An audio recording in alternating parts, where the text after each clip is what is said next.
Rimetida, Hirirazan Kaya, the Shintaya Kaya, Bunrabi,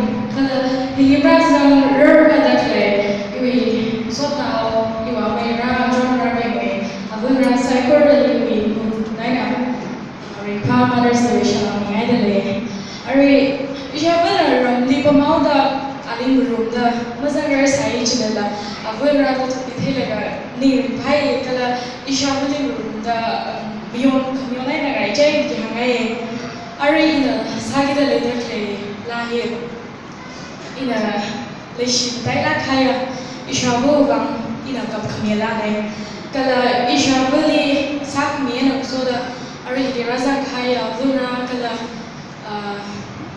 hakai da da muzar badaklai avunga psychorally dedicate sangai kala lahi musa chawrang laga ina lahi na khiang lek ya avunga chumi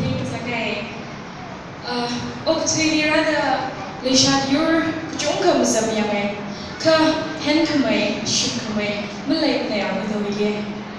The Nawina Panin Jingli, Tanjbet Nikai, no Vikashima Lakon, Sami Bami, Hai Chuiva, Ningashimi, the Now, Iwi Lakon in Ajir Abiladi.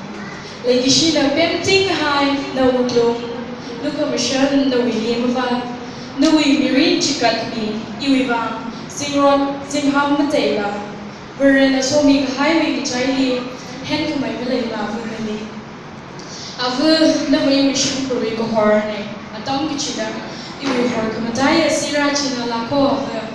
ina kamui tharan ili mission ni andana khangazan tharan iwi bangshap china lakaya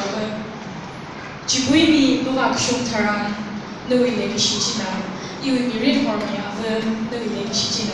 Verena, so me high and shiny, chocolate and the way